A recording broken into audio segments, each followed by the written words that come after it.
হাদিস সাক্ষী আমার নবী বলেন, আমার উম্মত একবার সুবহানাল্লাহ শব্দটা উচ্চারণ করলে তার আমলনামায় যে নেকিটা তুলে দেওয়া হবে, ওই নেকিটাকে যদি এক পাল্লায় রেখে দেওয়া হয়, অপর পাল্লায় যদি সমস্ত উহুদ পাহাড়টাকে তুলে দেওয়া হয়, সুবহানাল্লাহ বলে নেকের পাল্লাটা বাড়িয়ে গেছে।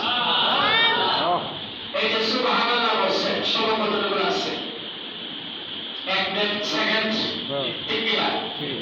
1-1.5 সেকেন্ডে কতটুকু কামাইলেন?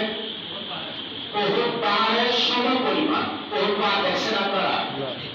হাজির সামনে যারা হজ করছে অবশ্যই উহুদ পাহাড় দেখে আসছে। এই উহুদ পাহাড় আমার দেশের কোনো সাধারণ পাহাড়ের মতো না। আমার দেশে যে পাহাড় আছে সবগুলো পাহাড়ই পানির মাটি দ্বারা, ঠিক কিনা? আর সমস্ত উহুদ পাহাড়টা পাথর দ্বারা, কিসের দ্বারা? আর আমার দেশে যে দিনাজপুরে পাহাড় আছে, বাগান আছে, শ্রীমঙ্গলে বাগান আছে, পাহাড় আছে, এই পাহাড় আর ওই পাহাড়ও একটা। উহুদ পাহাড়ের দৈর্ঘ্য হলো প্রায় 9 কিলোমিটার। কয় কিলোমিটার? 9 কিলোমিটার দৈর্ঘ্য একটা পাহাড়। আর তার যে প্রস্থটা প্রায় 60 কিলোমিটার। 9 কিলোমিটার দৈর্ঘ্য, প্রস্থ হলো 60 কিলোমিটার। পাতি এবং বালু না পাথর। কিসের? সমস্ত পাহাড়টা পাথর। এই 1 থেকে 1.5 সেকেন্ড ব্যবহার করে আপনি আপনার মালিকের শুকরিয়া আদায় করছেন। উহুদ পাহাড়ের সমপরিমাণ একটা নেকি আপনার মালিক আপনার আমলনামায় তুলে দিচ্ছে। উহুদ এমন একটা পাহাড়, যে পাহাড় সম্পর্কে রাওয়ায়াতে আসছে, আমার নবী বলেন, এই উহুদ পাহাড় আমি নবীকে ভালোবাসি, আমি নবীও পাহাড়টাকে ভালোবাসি। বিনিময়ে হাসরের দিন এই উহুদ পাহাড়টা আমি নবীর সাথে জান্নাতে যাব। আচ্ছা বলেন তো, জান্নাত জাহান্নামের ফয়সালা হবে কাদের মধ্যে? জিন আর ইনসানের মধ্যে, ঠিক কিনা? বাকি যত সৃষ্টি আছে হাসরে আল্লাহ বিরক্ত করে দিবেন। একমাত্র জিন আর ইনসানকে সৃষ্টি করেছেন ইল্লা লিয়াবুদু, তার ইবাদতের জন্য। কিসের জন্য? আল্লাহর ইবাদতের জন্য। বিনিময়ে আল্লাহ কাউরে জান্নাত কাউরে জাহান্নাম দিবেন, ঠিক কিনা? আসলে ফয়সালা হবে, জিন আর ইনসান জান্নাত জাহান্নামে যাবে। কিন্তু বাবা নবী যে বললেন যে উহুদ পাহাড় জান্নাতে যাবে, ওই উহুদ পাহাড়টা কি জিন আর ইনসানের অন্তর্ভুক্ত? কি বলেন? এটা একটা পাহাড়। এই উহুদ পাহাড়টা নবী বলছেন জান্নাতে যাবে। আমার নবী বলছেন, আমরা বিশ্বাস করি, ঠিক কিনা? কোন কারণে বলছেন? নবীকে ভালোবাসার কারণে। কিসের কারণে? নবীকে মহব্বত করার কারণে। হাদিস আছে, উসুলে হান্নানা নামক একটা খেজুরের বাগানের কথা শুনছেন আপনারা? এগুলো কিচ্ছা কাহিনী না, সহিহ একটা হাদিসটা আছে যে হাসরের দিন উসুলে হান্নানা নামক ওই যে খেজুরের বাগানটা, এই ডালটাও নবীর সাথে জান্নাতে যাবে। কারণ হইল নবীকে ভালোবাসে। আমার নবীর একটা উষ্টি ছিল, উষ্টি ছিলেন উষ্টি। আমার নবীর ইন্তেকাল শরীফের পর উষ্টিটা নবীর বিরহে, নবীর মহব্বতে পানির ডুবে সাথে আত্মহত্যা করছে। এরা ডাকছে এই উষ্টিটাও আসলে আমার নবীর সাথে জান্নাতে যাবে।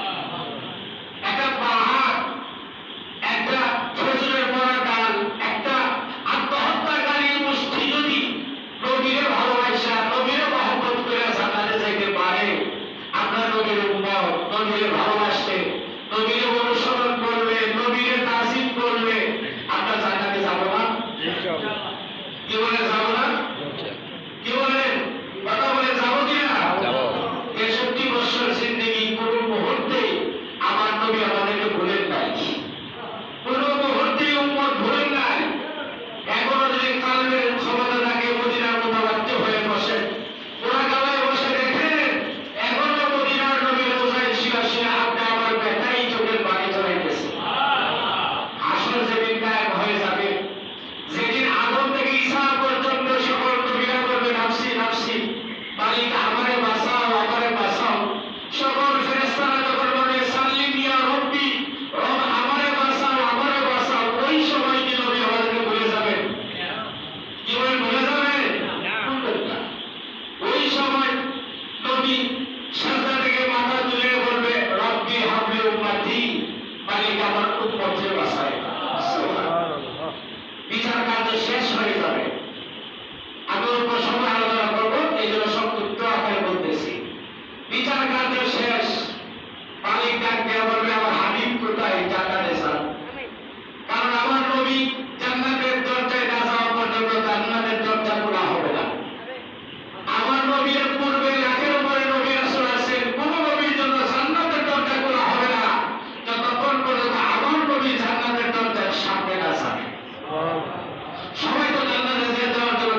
লাখের উপরে নবীগণকে যত কিতাব দিয়েছেন, যত আসমানি কিতাব দিয়েছেন, সব কিতাবে